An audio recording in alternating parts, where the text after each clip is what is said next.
Hello, everybody. Hello. Greetings. We're down in the cellar at Old North State Winery, And it's a beautiful cellar.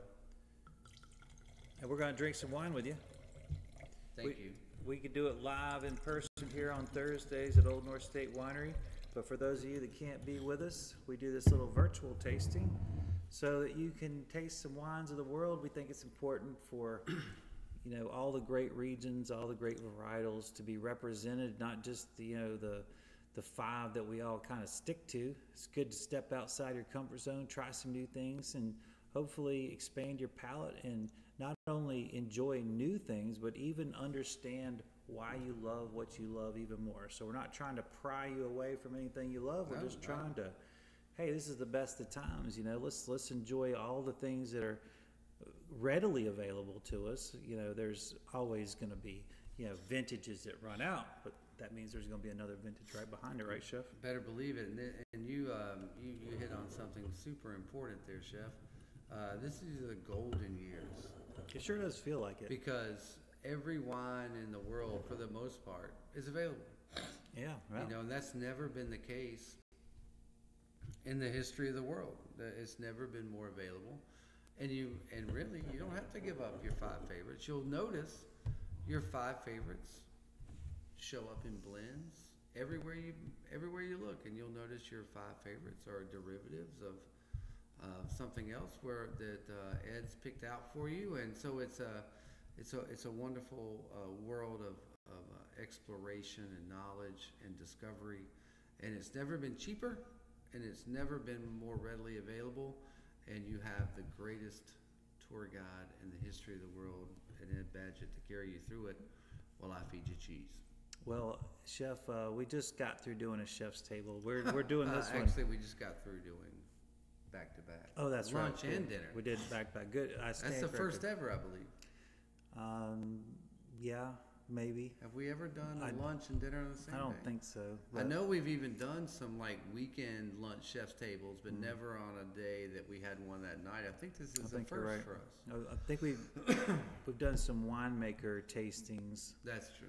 Yeah, but plenty of those. But not back-to-back chef's tables, which was great. We're really enjoying the new format where we have the whole restaurant to ourselves on Wednesdays and Sunday nights. So the chef's table is even more intimate than ever before. And of course, the Dentons came down for yet another chef's table lunch, and that was a lot of fun yet today. Again. Mm-hmm. Yep. So we're putting in triple duty for you. We did a lunch chef's table, we did a dinner chef's table, and now here in the witching hour, we're down here in the cellar doing your wine tasting. Yeah, normally we'd film this right after lunch, but getting ready for the chef's table was paramount. So we figured, well, we'll just push it off, and that we did. I think we've done this. We've filmed this once or twice late because COVID we had a lot. I mean, we did it at COVID at night a lot just because we could, and we loved the ambiance. I think a lot of times we've done it at night because we weren't doing the cellar. We'd be upstairs, or we would avoid the phone, the sun, just to kind of shake it up a little bit. We got a little, we would get restless at COVID because everything was so regimented because it had to be. So we would switch up our tasting video times just for our personal insanity not to overtake us. But today is more of a necessity, Chef. Yeah. So we were teetering on coming in early in the morning to do it, and that would probably derail our day. So, well, and coming in early is what we do because the kind of all the wine trucks are coming, and beer service trucks, that we do, food trucks. It requires to be here very, very early.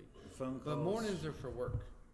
Mornings are for work, so we can't really realistically come in here in the morning and do a wine video because mornings are for work. And if that sets the tone for the day, all the work that people are counting on us for, not gonna get done. That's a strong possibility. And that's the professionalism we exert here, that we decide we'll stay late so we can keep tomorrow on track. All the people counting on us tomorrow, we're gonna be straight. That's right. We are going to be on point. Maybe a little tired, but we'll be on point. Well, tired is one thing. We were born tired, but at least we won't start the day off with a wine tasting. Well, we're gonna hit you up with one of my favorite white from Alto Adige, which is in the northern part of Italy.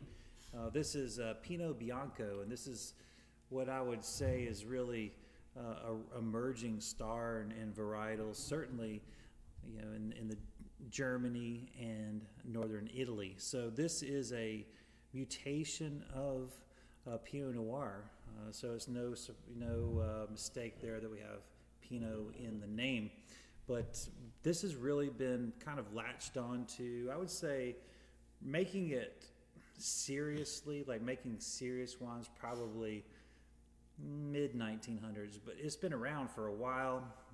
It's certainly something also that will mutate back into red or do some other things. So it's a real live wire, if you will. But if it's grown in the right conditions with the right altitude and the right soil, meaning it really likes minerality, limestone and clay and things of that nature, it can really be a gem. So it really separates itself from other varietals when it's grown properly, or in the right conditions rather. But if it's just kind of grown in a pedestrian place, it's not really a special wine. And that's why it's probably been overlooked by so many people for so long. But once you kind of harness its powers, if you will, and treat it the way it wants to be treated, you come up with something really spectacular. So this is not Pinot Grigio. This is a different bird. How does it differentiate between Pinot Blanc? Because it sounds similar. It sounds like Pinot Blanc with an Italian flourish. I know that's not the case. So the average guy like me who goes, well, I love Pinot Blanc. This is Pinot Blanco. What's the difference? Yeah, this is Bianco. So well, I know that's. But I mean, I was being I was being a pedestrian, saying not. Well, Pinot Grigio is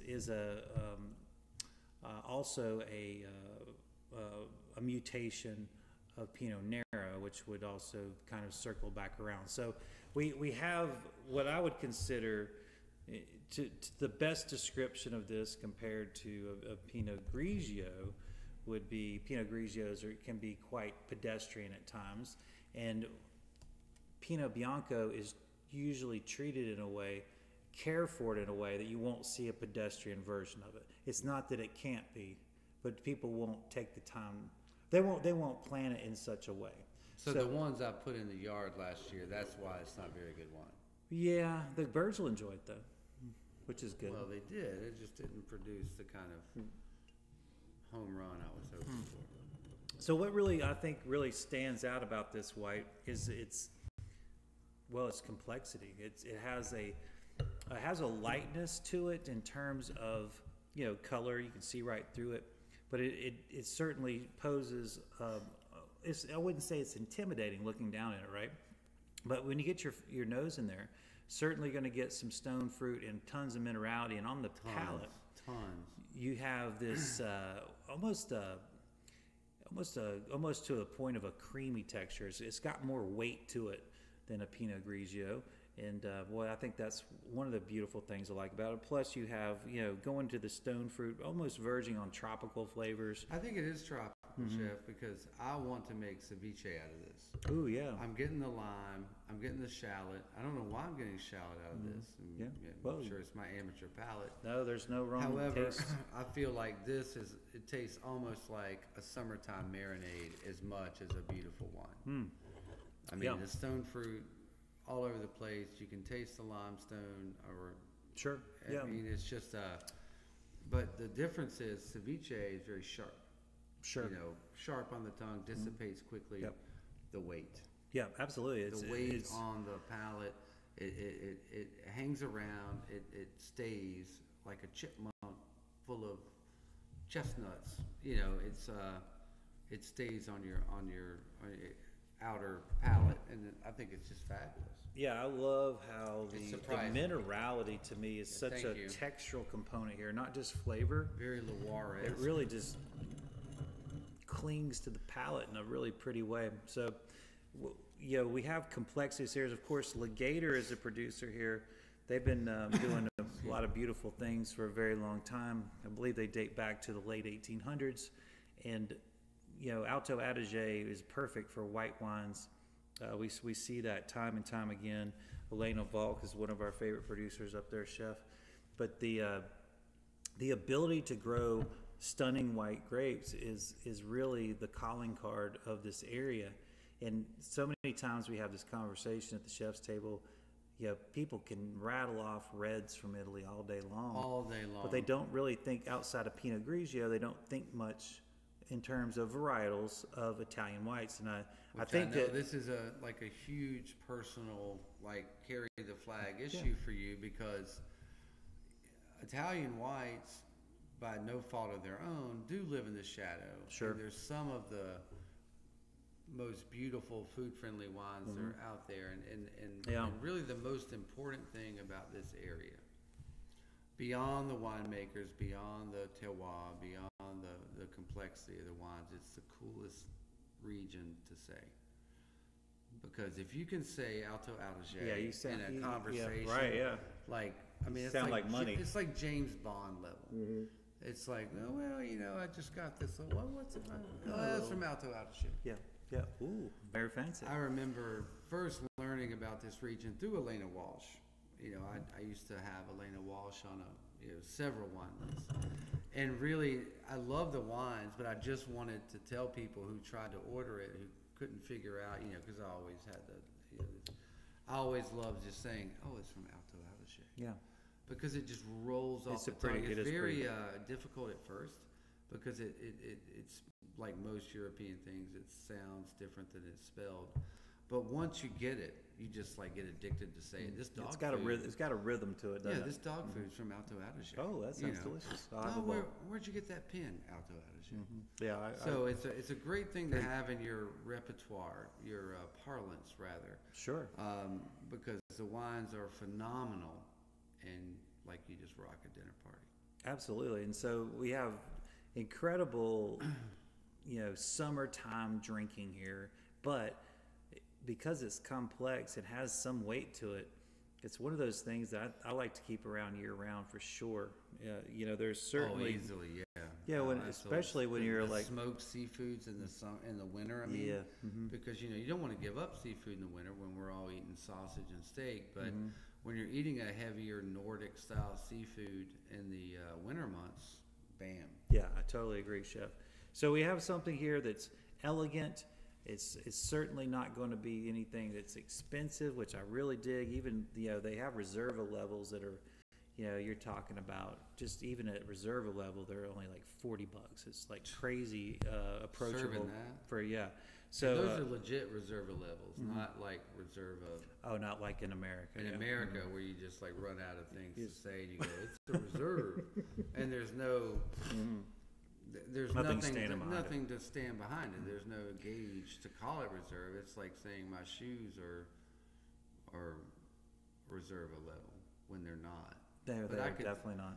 But I can still call them, even though they're brand new. I just got them last week. That's right. So to me, they're Reserva level, but they're not to anybody else. Mm-hmm. And there's no one to stop me from claiming it. Not like the DOCG. Right, exactly. So, Chef, we've got this, man. I love the acidity too. It's so well balanced. The acid is all over this thing. But it's not sharp. It's acid, but it's balanced. Rounded. I love that. I really want to put, because I can't stop thinking about ceviche on this, with that little bit of slice of red chili. Oh, yeah. And the shallot, garlic, but all that citrus and that fatty fish. This is amazing. I want to honor your selection here, and we're not going to do a ceviche, surprisingly, but we are going to celebrate the Outer Banks yellowfin tuna being back available. Oh yeah, hallelujah. Hallelujah, praise the Lord. We're going to serve a rare seared North Carolina yellowfin. Of course, that tuna has no idea it's off the coast of North Carolina because it circumnavigates the globe, and it's that was just its demise. Well, we just happen to have our commercial license available right now, so you can catch them and sell them to restaurants. And this fish that has its residency as the entire world happened to be caught off our coast, and so we're going to claim it as our own, and rare sear it and put it with a French sorrel emulsion. So we got some beautiful sorrel from Minglewood Farm, and I think the sorrel is going to pick up because I've always thought the sorrel had a really like hidden citrus, but the florality is going to play well off the minerality of this wine, and it's going to be a great accoutrement to this beautiful wine. So there you have it. Today's North Carolina Outer Banks yellowfin tuna with French sorrel emulsion from our friends the sorrel comes from our friends at Minglewood Farm. The emulsion's coming from your emulsion's coming from your friend sitting right here, Chris. Yeah, they who is also not roamed the globe. No, although you were in Oregon a few weeks back. Well, I've been to Spain, and I've been to France, and I've been to all around the Caribbean. So I've had to use my passport 4 times. I just got mine renewed. So my passport has some good stamps on it. Been to the Cayman Islands, been to St. Thomas, St. John, St. Bart's. Yeah. Madrid, Paris, Spain. Yeah, all around, but not further than that. I want to change that, but really, I think we need to go to South Africa. I would love to go to South Africa, and I would love to go to southwestern France. Southeastern France, because when I went to France, it was Paris. Yeah. And then I took a train to Madrid, and then we did all the things. It was amazing. Yeah. But I want to do the Mediterranean part of that. Spain, France. Provence. I want to do the Rhone. Yeah. And if I don't do the Rhone, I'm really gonna have a hard time dying, because I think that's like we gotta go to the Rhone. Like a bucket list kind of thing. I mean, big time bucket list. I have zero interest in going to Asia or Russia or Australia. Especially now. Well, even before. I mean, it's just like, not that I wouldn't want to be like zapped there. If I could just and I'm there, I would love to do it. But no, I want to see more of America. I want to go to Maine and do some other stuff, but got to go to the Rhone Valley. Absolutely. With you, and if I can't go with you, I don't want to go. Well, we'll have to shut down the restaurant. Okay. What's wrong with that? We usually do in the beginning of January. Beginning of the year. Yeah. Well, there you go. We could also go south of the border too. We could go down to there's lots of places we go, but Chile. But if we're already over there, we should go to the Rhone. Sure. And then just go ahead and hit the West Cape of Africa. Sure, just zip on down there. I mean, you're already over there. Why come back and then fly back across the world? I mean, I would love to do take a month off or research. Yeah. Do 2 weeks in the. We can just make a big square. Yeah, 2 weeks. Then hit over to Chile. Just boom. I want to spend more time there than that. I would would love to do the Rhone in South Africa. Come home, regroup, and then do Chile, Argentina. Let's do it. All right, there's our plans. Hold us to it. We're going to start a GoFundMe, so be looking for that in a couple hours. All right, so now we're gonna stay in Italy. We're gonna head over to Tuscany. Aia Vecchia is the producer here. Chef Chris and I were trying to figure out. It is a Super Tuscan, and so it has a name, and I'm not really honestly sure. We were going back and forth on it. Is it Lagoni? Is it Lagone? Either way. I had one more for you. Oh, what'd you have? Lagonier.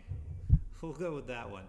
But regardless, these are all guesses. We're just being silly. That's just a proprietary name for this particular blend. They are in this producer is in Bulgaria, which is known for having some of the most expensive wines in the world. Some the great Super Tuscans of Bulgaria. Yeah, it's Bulgari. Sorry, Bulgari. My apologies. My inflection was poor there. But this is the either way. Bulgari, really? Bulgari, yeah. Bulgari is so that's not. That doesn't That is the Bulgari wines that are the most. I mean, that doesn't roll off the tongue either. Yeah. I mean, most people, you don't hear that in it's fine wine conversation. So that's great knowledge. Great sure, yeah. information. And in terms of super Tuscans, Bulgari is like the place. So this is where your really super high end super Tuscans come from. So this is not branded as Bulgari, of course. So don't. So that's some insider info there. But this producer is based in that area, and they produce some of those big name Bulgari super Tuscans. So this one, it's interesting because we often think of super Tuscans as having some Italian varietal, certainly at the heart of it, if not even just some afterthought to it. But this is completely French varietals. Merlot is a big grape in the Tuscans, the super Tuscans. That's extremely common. And then we have some Cab and some Cab Franc. So this is like straight up Bordeaux varietals in Italy, which and the Italian sun. That's right. And so what would they slide in here on the down low that you wouldn't know about that would make it? Oh well, obviously it's almost always got Sangiovese in it. So we all know that, like you've talked about this constantly, and so it's in our repertoire that we know that a Merlot, a left bank Merlot isn't going to taste the same in France as it does in Italy. Sure.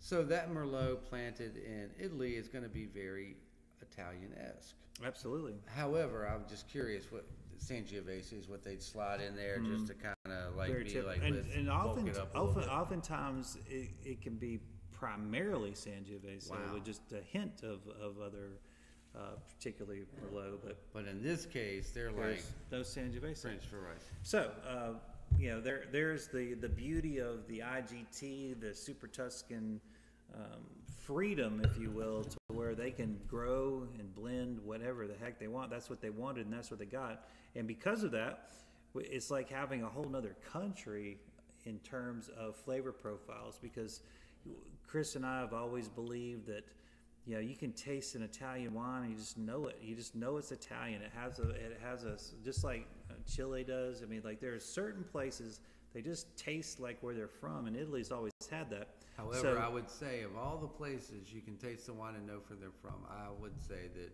Italian wines are the most easily discernible. Agreed. Absolutely. I can pick an Italian wine out much easier than I can pick out any other country's wine, even though they're very distinctive, and it's not like I can't. Right. Obviously, I can like nail. But there's other countries that have similar characteristics. Absolutely, but Italian wines I feel are the easiest to identify It sure seems like it does. It does. Yeah, because sure. They have certainly with the wines that we've tried, and we don't claim to say we've tried all the wines of the world yet. But that's our goal. Yes. We're going to keep trying them until we've had them all. So that's if we live long enough, we're going to do it. Let's keep tasting. Trying. So this is a great example of terroir. You would not, Chef, correct me if I'm wrong, you would not think that this was from Bordeaux. Never in a million years, and I would never correct you because you've never been wrong. Right. This tastes Italian, top to bottom. I don't care. I would not even say this is a Cab Merlot blend. Right. I would say, I don't know if I would be able to ting all the grapes, but I would go Italian first. Sure. And then you could talk me through it. I might even eventually, get it on the third guess. But I mean, like Sangiovese, I meant. Sure. I would not say this is a French varietal grown in Italy, because the Italian soil takes Cab and Merlot and treats it so differently. Yeah, there's a couple clues though, and you're right. You're right, absolutely, Chef. If you just go on, there's that Italian flavor that kind of sticks out. There's no doubt about it.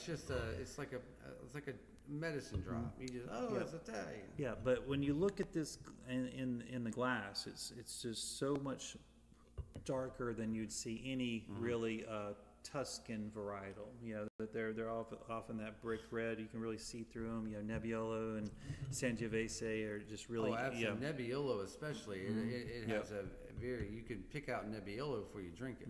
Yep. Sure. Well, I mean, it's but Pinot-esque yeah, too. But that kind of brickish red that you expect from native grapes of Italy. I mean, there's some, you know, obviously, you know, Barbera, Montepulciano, and Aglianico, but those seem to be more simple in terms of their identity, I guess. Absolutely. Not yes. knocking on any of them, and obviously, you know, I like all Clearly, of them. And I really like. You're never knocking on anybody. It's just a differentiation. I really like Aglianico, but there's no question that when people think about the finest wines, not only of Italy but of the world, they tend to be Barolo, Nebbiolo, and Sangiovese, Chianti, and Brunello. I mean, and those are those brickish red, kind of easy to see through, and it's perfectly okay Yeah. to think that because they are the best wines out of Italy and Barolo's best wines in the world. Absolutely. So there's nothing wrong with that. Yeah. However, when we're talking about wine identification and getting outside of our comfort zone, we want to be open-minded. Less biased. Less biased, yes. And we don't want to go into this bottle going, oh, it's not a Barolo, I don't like it. Right. It's not a 10-year Chianti Classico Reserva. Right, yeah. It's not for me. No, this is for you. So this, trust me, this is certainly got so it does have plush fruit. And that's not something that I would say typical of the grapes that we were talking about. But also to me, Chef, I don't know if you're getting this.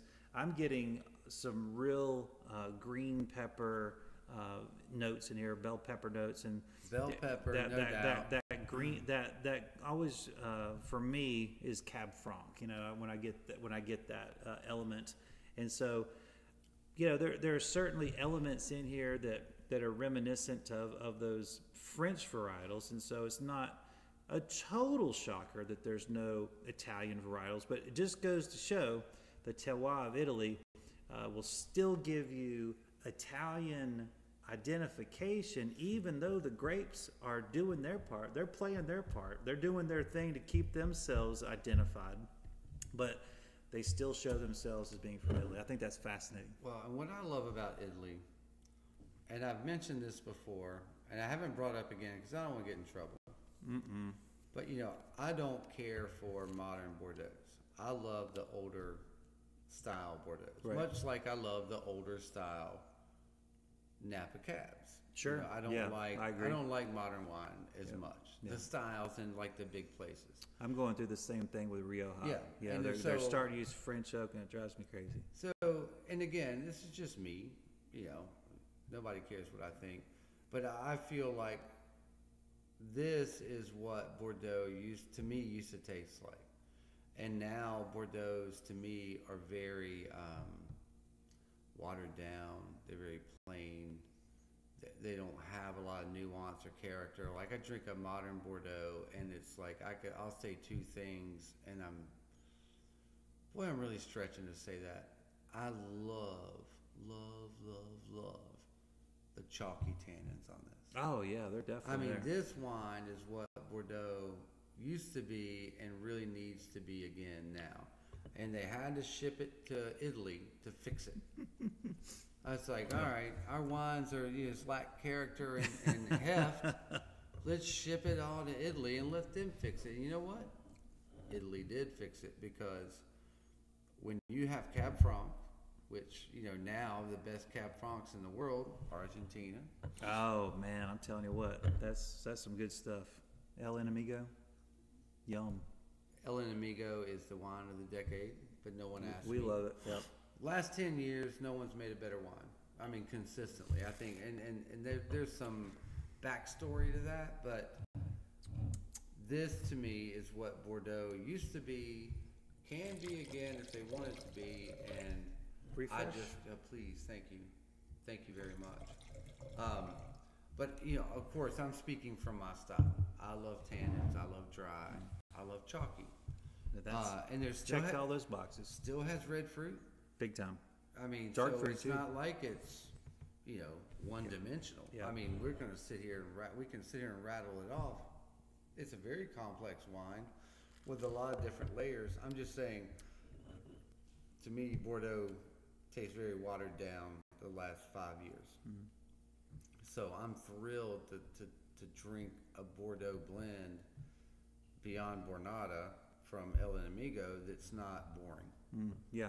And Bordeaux's just put me to sleep. And Well, this is, except that's for why that, those super except for Tuscans that are dominating. Cadillac, how do you say it? Cadillac.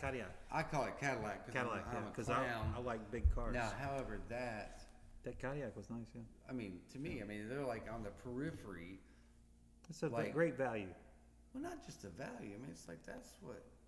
Anyway, Yeah, I dig it. I don't want dig it. to. I don't want to keep kicking a dead horse, but this to me, I enjoyed the more bold, tannicky wines from Napa and Bordeaux. I don't like these fruit forward, like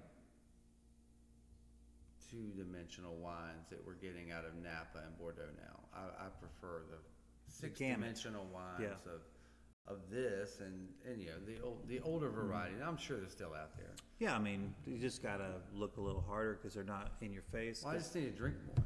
Well, it's just like you, chef. You're not out, people have to find you, and that's the way we like it, and I'm sure that's the way these winemakers want it too. Well, I'm sure I've talked too much, and no one cares what I think. So I'm sorry to They wouldn't be watching the video if they didn't want I'm to. hogging the tasting. They signed notes. up for it. True enough. Next week, I probably won't be so opinionated. But I doubt it. Hey, chef, what do we want to pair with this bad so boy? we're gonna do a glorious little risotto, and it's kind of a faux risotto because we're using rice from Tidewater Rice Company right here in North Carolina, growing Sweet. rice in Oriental, North Carolina. We're gonna do a risotto with their Carolina Gold. Butternut squash in today from Inglewood Farm, first of the season, diced and roasted. Chorizo sausage from Darcy Farms. We're bringing this all together. It's a glorious, glorious risotto. Wow. With these, the spice from the chorizo, the richness of the butternut, bringing it all together with Calvander cheese from Chapel Hill Creamery to give it that risotto-esque lusciousness, a little arugula chopped on top from our friends at Greenhouse Tower Farms in Elkin. The fruit in this Perfection. with that butternut sweetness, that natural sweetness, I think is. And the tannin and the spice from the chorizo, Oh, yeah, no sweet. brainer. It's Yep. gonna be glorious. That's a nice treat for sure. You're a nice treat. Oh, God bless you, chef. That's sweet of you to say. So, chef, I know we've kind of once again gone over our time, I'm but sorry. I know that there's something else that you want to talk about your fishing trip because you caught all those huge fish. I did, and I want to. Of course, there's only 6 people watching this, but our good friend Brad Burchett, who he's been guiding us for 6-7 years now. So whenever we go fishing up in Western North Carolina, Brad is the only person we'd ever consider to guide. Got an opportunity to. I go fishing with Brad a lot. Ed and I have been fishing with Brad a lot. Oh yeah, he can even make me catch fish. I'm telling you, he's that good. But I fish with Brad solo a lot, and we've always had like really magical times. I had a opportunity to fish with my dad Monday, and we wanted to do something a little different. Dad isn't quite as adventurous as he used to be, so we wanted to have a little different. Anyway, Brad hooked us up on some private water, and we went out there. The weather was terrible. We started out, it was perfect, and it deteriorated very quickly. But this water was stunning, and I had the opportunity to catch, just fish after fish of a lifetime with my dad. A lot of them we caught simultaneously, and got to have pictures together and share that. And I don't know if I've ever been happier than those few hours there on that water with my dad, having that time together, sharing that experience. And I'll never be able to thank Brad enough for facilitating that and leading us and guiding us and keeping us out of the trees. It was really special. I'll remember it forever, and I'll remember it. After I'm not gonna get emotional. It was really special. That's So, awesome. hopefully Brad's watching. Probably not. But all you folks at home, if you ever do want a once-in-a-lifetime, world-class experience, I know Ed and I can both attest to it. Absolutely. Brad's the guy. Shoot me a message. I'll set you up with him. I've been fishing so long now, I feel like I'm good at it, even though I'm not. I'm made to feel like I'm good at it. And that's what Brad does. Absolutely. So we're too busy working to be practicing fishing. But we're good enough at it to be someone he trusts with us to do more technical, difficult things, and that's very rewarding. And we're rewarded with these beautiful trophy, majestic fish that we throw back, so someone else can have the opportunity to do it again too. Yeah, those were some pretty impressive fish, to say the least. I don't ever have to go again. That's right, but you will. Of course I will. That's right. And just like when you have a great wine, you can say, I don't need to drink wine, or I've had the best meal I've ever had. Well, guess what? You're going to go back. So like when you go out there on the golf course, you shoot 121, but that 9-iron approach shot that you stuck in, you're like, that's the only thing you remember. You don't remember all the bad stuff. Yeah, absolutely. Well, once again, we appreciate you kind of coming into our little world here. Everybody out there, this is how we live our life. We don't know a stranger. We're happy to let you into our ridiculous little lives, but it's our lives, and we're happy, and we love sharing stories of food, wine, and other things as well. So if you ever want to come and hang out at the restaurant, do the chef's table, spend 3 or 4 hours with us drinking food and wine, do that. We do that on Wednesdays and Sunday nights. And if you want to come to our Thursday night tasting, where we do 4 of these wines every Thursday night, we do that at 6 o'clock right here in downtown Mount Airy. Please do that as well. We'd love to have you. Yep, and we're here to share experiences. We're not here to tell you what to think. We're here to just share what we think. We love feedback. So if there's anything you're like, I don't know what these guys are talking about, feel free to make comments. And also, if you do bring like, them on. yeah, Bring them on. Yeah, we love to banter. Yeah, that's right. It's fun, and somewhere in the middle, the truth lie, right? Well, and we're not trying to be the authority on anything. We want to have these conversations. We want to banter. We want to find the personalities. And Ed and I have a personality, and we have opinions. But we're not trying to tell you what to think. So we love the back and forth. So give it to us. So we think that you will like this, but if you don't, you're not wrong, okay? But we really do love these. I think these are great examples of the great things that are going on in Italy. Tremendous. And next week we'll go to other points in the world, and we'll discover some more wines, hopefully together, and hopefully it's been a productive, I don't know, maybe 40 minutes or so of a video to where maybe you learned a little something, and we look forward to seeing you again on our next video. Thank you all. Thank you very much. See you soon, and cheers to your health.